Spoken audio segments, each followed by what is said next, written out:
Hi, everyone. Welcome back to Horsesmouth's monthly marketing meeting. I'm Sean Bailey, editor-in-chief at Horsesmouth, and I'm here with Devin Kropp, associate editor at Horsesmouth. Devin runs our advisor client turnkey marketing program. So Devin, what are we going to talk about this month? This month, we are talking about how to add videos to your website. We know that, simply having a website anymore is not enough. We need to make sure we're, optimizing your website to be found on the internet, but also to help differentiate you from other advisors when prospects are visiting your website. And one way to do that we have found is through having different types of video kind of weave throughout your website. Yeah, I think it is a tactic for connecting with potential clients that is vastly underutilized at this point. There are certainly advisors who are doing it, but there are way many more who aren't. And I just think in this day and age, people are looking. As you say, people come to the website for any variety of reasons. They're checking out the advisor because they've received a referral or something like that. And if there's an opportunity for someone to click on a link and see and hear you, that is really the start of the potential start of the relationship. And they're doing it on their own. And it is something that I think everybody really needs to consider putting on their website. What do we know in terms of how how people are doing this sort of thing, Devin? Yeah, What and sort of research is there? I'm glad that you brought up the referral kind of concept, because I think many listening, most advisors will say like their number one source of new clients are through referrals. So, what does that have to do with my website? But there's a study that came out of Advisor Engine a few years back that basically said like, yes, the majority of advisors are getting new clients through referrals, but most people who receive a referral are not just getting one. They're talking to multiple people and they end up with a list of 2 to 3 advisors that, they want to research more. And instead of calling, all 3 of those advisors, most people are going online and doing online research, visiting your website, looking at, social media profiles, things that they can find online. And then based on looking at your website and those, other digital assets that are available, they're narrowing their search down to one to contact. So even though, you might be kind of leaning on referrals for new clients, there is a digital aspect of that these days too. That same study, and this was from a few years ago, so I would imagine the number is even higher now, but said that about a third of prospects were actually starting their advisor search with like a cold search online. So they weren't even going to referrals. They were Googling, advisors in their area or an advisor with their niche or something like that. Yeah, I definitely think that that's true. In any of your marketing, you get an invitation to an educational event, and maybe people are on the fence as to whether they want to do it. We do know a lot of people who are going to educational webinars are in fact shopping around for a financial advisor. And so you will be quote unquote checked out beforehand, and people will toggle over to your website again to see what you're about. And it's really just, this is happening, and it's an absolute fantastic way for you to maximize that first impression by being able to produce a short video. These things do not need to be long at all, and really, I think the danger is of going too long. But recently we've been discussing a lot at Horsesmouth about advisor value propositions and how a value proposition really isn't just one little simple statement. It's really a collection of 5, 6, 7 ideas or principles that you have about your business, and it really makes ideal material for a short introductory video that closes with a call to action. Sign up for my newsletter, book an appointment now. I'd love to talk one-on-one. Come to this webinar, whatever the case may be. So I think that people in 2022, it's really time for folks to give some more serious thought and start doing it. Start putting some videos on their website. Yeah, I think that's definitely true. And like you were saying earlier, I think a prospect seeing you and hearing your voice also reduces some of that anxiety that they may feel about contacting an advisor out of the blue. It almost makes it seem like they know you before they even pick up the phone or schedule a meeting with you. And I think that can be really helpful. When people are trying to make that decision to decide whether or not they think they're going to feel comfortable working with you. Hearing your voice, seeing your face can actually go a long way in that respect. I think. Yeah, and I think again, something that came out of our recent value proposition research was somebody who made the observation that it's not necessarily stated, but a key thing that happens in a prospect's mind when they decide on a new advisor is the sort of the notion of likability.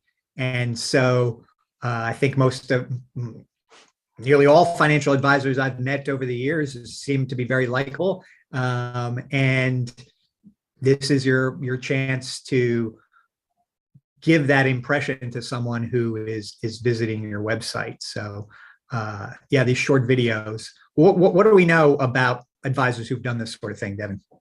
I think, advisors who have really kind of leaned into video have found it to be very successful for them. Again, in connecting with prospects and even with their own clients. You might find yourself in a situation where you're having, 1 or 2 meetings a year with your client, but you want to stay in touch a little bit more. And having video communications that can be sent out to them, I think is much more impactful than, a newsletter, a written newsletter or something like that. Adding a little bit of video in there where they're seeing you, hearing your voice can kind of feel more like a personalized touch that they're getting rather than, an email or having, videos on your website where if they have a question or, they want to send it to a possible referral, it works like that too. So I think, not only is it helpful for new prospects coming to your website or looking for you online, but I think it's a great way to connect with clients throughout the year too, in between those regular meetings that, you're doing and all of that. Yeah, and I think there's a wide range of types of videos that are perfectly acceptable. I know I've seen over the last 20 years in this business, when the internet was first able to deliver video through the web. You may recall something called Real Player. It was a video software program launched by somebody who was a Microsoft employee. And this would be back like late 1990s, early 2000s. And at that point in time, everybody's expectation of what a video should be like was simply the notion of what TV is like. And so there was, at some level, even though people could do it, there was a high bar to entry because people expected certain production values that, frankly, back then were very hard to achieve. It can be done, but you'd spend a fair amount of money on it. But now, as we've moved through, mostly because I think when video recorders were added to telephones, there's just been, a massive explosion of video everywhere. And the public is used to a variety of types of videos that have different lengths, different points, different production values, and they're much more accepting of a range of types of videos. We know in our financial educator marketing coaching program, where we have worked with advisors who are emphasizing putting on webinars and in-person events, but heavily emphasizing webinars, at least over the last 18 months, that they have used videos. Sometimes they've edited down clips from putting on a webinar. Sometimes we have advisors who have smartly, especially during the outset of the pandemic in the spring of 2020, decided to, in between putting on webinars every couple of weeks, they would produce a short video for their clients and the general public or people on their email list, just talking about, what's going on in the market or some particular aspect of some of the pandemic relief programs, and then these advisors saw that they were getting such great results that they just continued to do them, short videos educating their clients on, sometimes it's the latest news, and sometimes it's a evergreen topic, maybe about retirement planning that is complementary to a webinar they've recently done or one that they're going to be doing in the future. So there's a variety of ways. And also there is this thing called, well, it's called, how do we refer to the BombBomb video anyway, generically? It's kind of like email videos, right? So, right? Video emails. Yeah. People are starting to use those very effectively, one-on-one. And I know advisors will, maybe they're starting to meet with somebody, it's their first meeting, however they came to that point, and they still haven't become a client, but the advisor after the meeting will then turn around after their, say, discovery meeting or something like that, they'll turn around and record a 90-second, thank you video and send it through BombBomb or some of the other video email services. So there's really a wide range of ways to do this. Devin, do we want to talk about, well, is there anything I missed in terms of types of videos? Well, one thing we did get a question in from Lynn about that we kind of just touched on, recommending tools for the tech challenge, being a one-person firm with no staff, can't spend hours learning a new tool and challenging software tool, which I think we were just saying, with those types of educational short videos, we don't need perfect production anymore. It can be, you literally starting a Zoom meeting and you talking into Zoom, or you setting up your smartphone and just filming yourself doing that. It doesn't have to be, edited with, transitions flying in and things coming up on the screen. They can be super simple. I would say the most important thing is you want your audio to sound good, because honestly, people will put up with not great video quality as long as your audio is good. Of course, you still want your video to look good. And honestly, the phones that are out there now have really good cameras. So if you're using your smartphone, your video is probably going to be fine. But making sure that you have maybe some sort of small microphone or something that is going to pick up your voice a little bit better could be helpful. But you don't have to be spending a lot of time and money on creating these videos, because again, like Sean was saying, we are so used to seeing such a variety of, video levels out there that we don't need these kind of overly produced videos in certain places. Now, if you're doing, like an about me video or telling your story that's going to be on your homepage, that might be where you want to invest some professional help for someone to come in and film and edit that, because that's, has a different motive than these short educational videos that we've been talking about. If you want to be telling your story and that to be really your first impression, that's where I would invest time and money into having someone help you. But for these, short 2-3 minute videos that are going on like an education page on your website or going out via email, you don't really need to be spending a lot of money or time on software programs for those. Yeah, and to speak to the question that we just got in chat, I discovered recently that there are a lot of people who use Zoom who don't realize that you can record a video in Zoom. We're so steeped in it that we think everybody knows that, but you can use Zoom. You just, it's right down there in your controls. A little button pops up and it just asks you record to cloud or record to your local hard drive. So that is very, very easy. And the file that is, when you edit it, the file that Zoom then processes and then sends you an email indicating, yes, the file is done now, you can look at it. That is recorded in, I believe, something that's referred to as MPEG-4.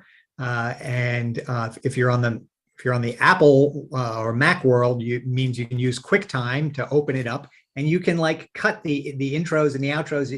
You can, not fancy editing, but just maybe you were stumbling or looking down before you started because you were hitting the button. So you can cut out the first 2 or 3 seconds. And likewise, the last 2 or 3 seconds at the end, clip it together, save, and then you have a file that is perfectly good. Yeah. I know if Doug Pierce was on the line here, Doug would say something that we haven't mentioned yet, which is really important, is that your audio really needs to be the best, as Devin was mentioning before.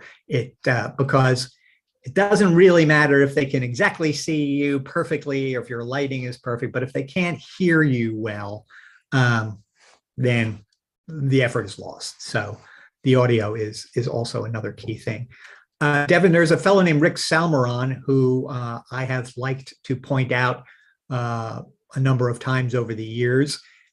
He had this short video made and put on his website. Should we just go ahead and change it? It's a tiny bit, play it. It's just a tiny bit long, but not too long. And I think anybody who's watching here will appreciate it. So can we run that?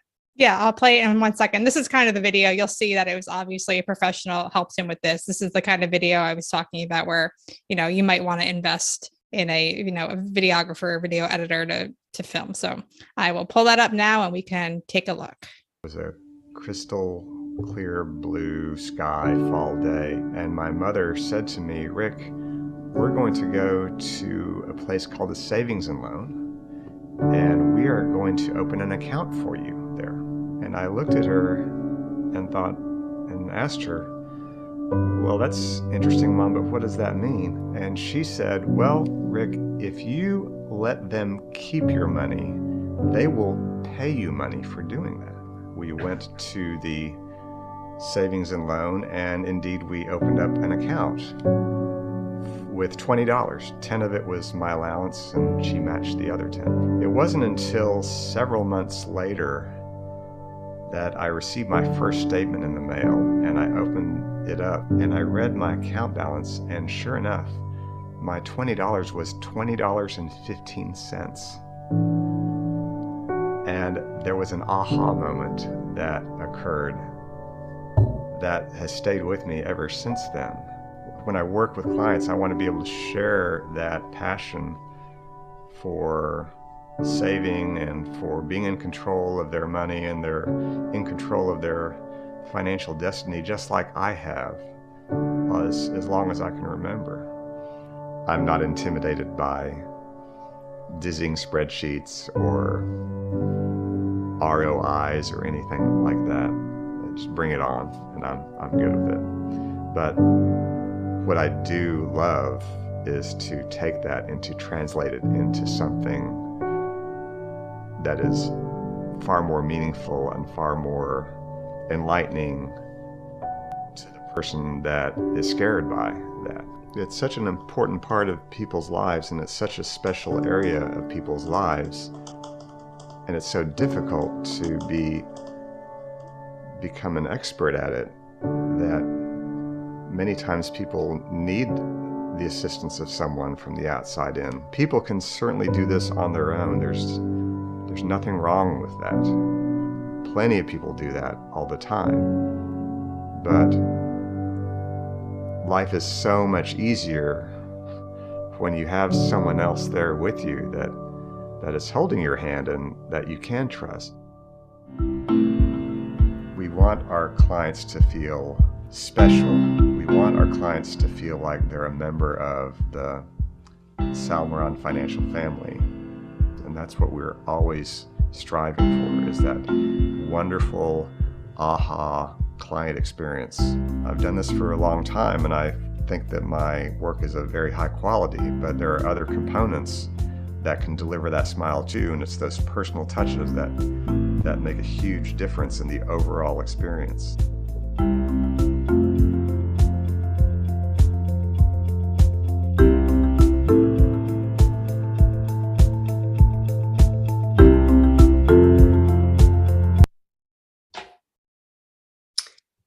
Yeah, I think every advisor needs to have the chamomile and fig candles burning on their mantelpiece. I'm just kidding, but I think that was a great. I think it's great because he does something in a video that really connects with people, because he makes himself vulnerable by kind of telling his story in that way, and then he connects it to how he works with clients. So I think that's a good example of a polished introductory video that people can and should have on their websites. But like we've been saying, it doesn't have to be this polished for it still to be very effective. What other approaches are there regarding videos, Devin? So we have that. Then we have the educational videos that we spent some time talking about earlier, where you're just kind of talking about various financial topics. If you're doing webinars, you can even kind of clip, certain sections of the webinar and have that on your website. And then just, again, going back to the idea that these videos, are there to let prospects know about you before they decide to pick up the phone. You can do, more kind of fun videos too. I know Debbie Taylor did a kind of a day in the life of Debbie Taylor early on in the pandemic, where, followed her around throughout the day and, show clients everything that she was doing throughout the day. And it was, a fun video of her working at home, her pets make an appearance. It's just kind of just a lighthearted thing. But again, showing that value. And if a prospect were to come upon that and say, wow, this person's really, really working hard for their clients, and this, has some personality and this is fun. So there's things where you can do, behind the scenes. If you're putting on client events, filming parts of that. Even, kind of meet and greet with your staff, maybe having them, tell them a little bit about themselves and having that on, the About Us page instead of just that standard bio that you see everywhere. Thinking about how you can kind of liven things up and get people to get to know you and your team before they ever pick up the phone. Yep, great. Okay, so moving on, I failed to say at the outset that our monthly marketing meetings are organized where we start broadly with any topic that's relevant completely to all advisors. And then as we move through our meeting, we narrow down our discussion to what's on tap for monthly marketing with Horsesmouth's Advisor Client Program. And so that brings us now to that part of this meeting. Devin, what specific actions in the month of February? What are we looking at? What's happening for the month of February? So our theme for February for Advisor Client and Master members is all about financial organization. We have a reprint that probably one of our more popular reprints, Creating a Financially Organized Life. It's kind of like a checklist that you can send out to clients to go through every year and make sure that they have all of the important forms that they need. They know where they are. They've taken a look at their beneficiary form. They've updated that if need be. It's a really good piece just to help clients and prospects kind of stay organized and get organized in the beginning of the year.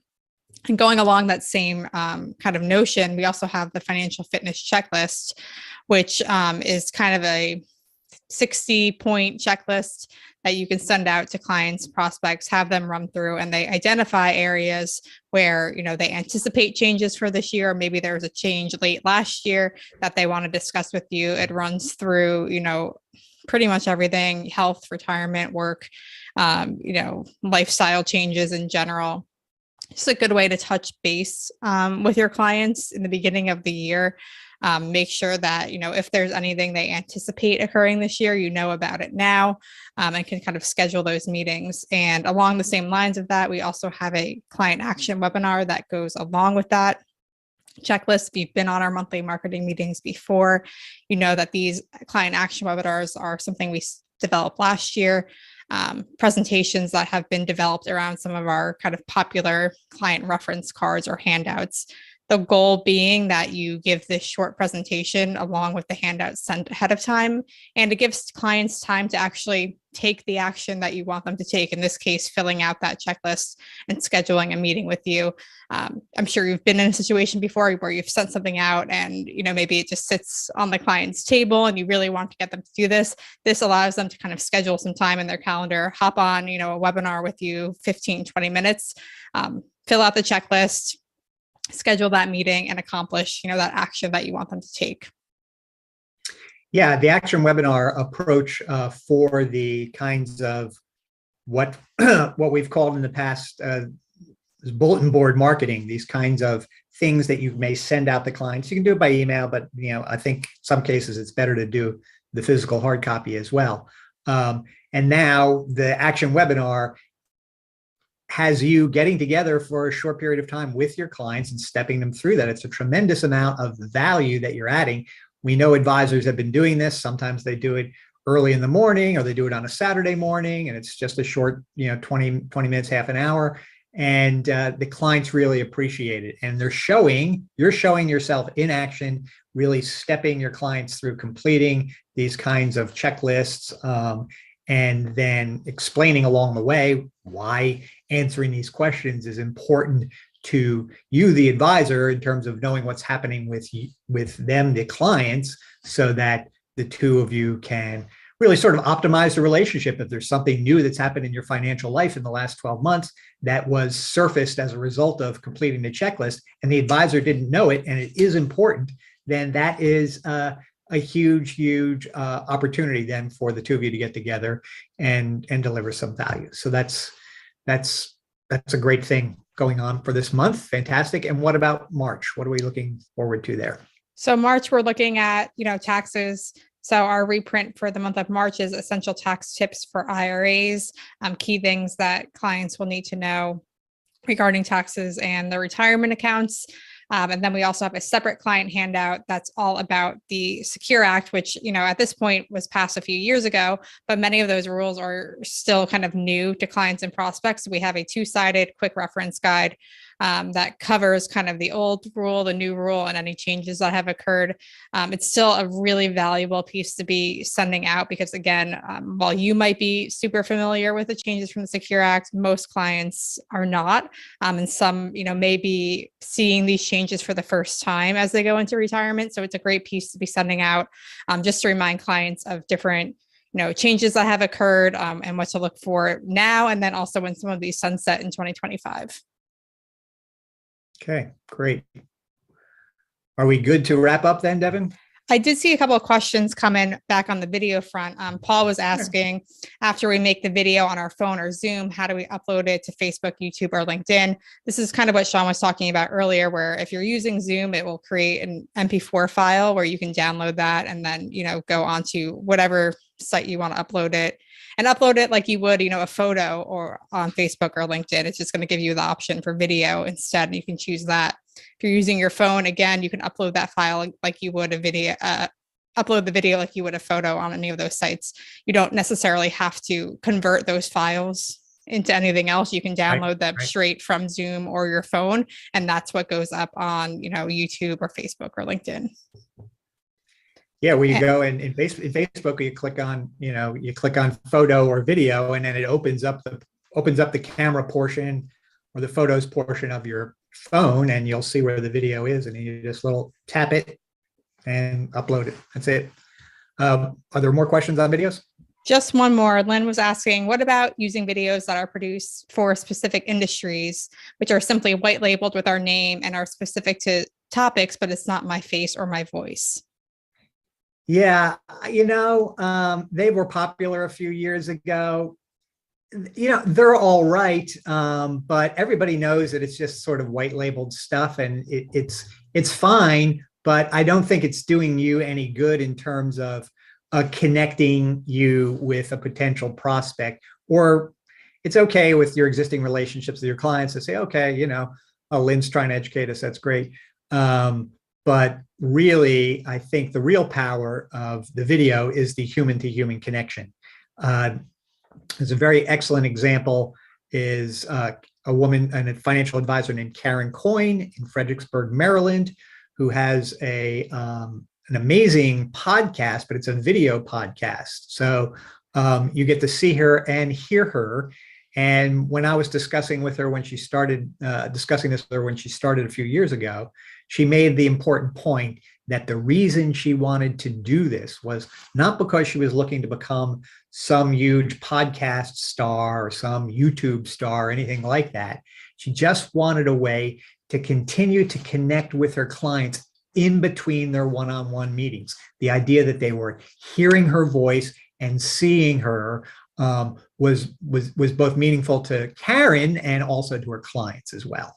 And so that's the key thing. And that's why I think the sort of white labeled educational kind of stuff, it tends to be very basic. And so the basic personal finance stuff, the internet is awash in that kind of thing. So I really haven't heard too much from financial advisors who've said they really thought like that was a great investment. It's okay. I'm not knocking it. But I think real videos that involve you and your firm or your staff, maybe even sometimes your clients, that's where the real the real juice is in terms of using video to connect to your clients and prospects. Is that it, Devin? We're done? Yeah, that's it. All right, everybody. Thanks so much for being with us this month. Be sure to get onto your marketing. We know if you have a marketing strategy and you continue to just do it month in and month out, it doesn't have to be a huge burden, doesn't have to be a huge lift. But if you're doing it and you're doing it consistently, you're going to outperform everybody else in the business. So be sure to get your February and March marketing stuff rolling now. Thanks, everybody. Have a good day.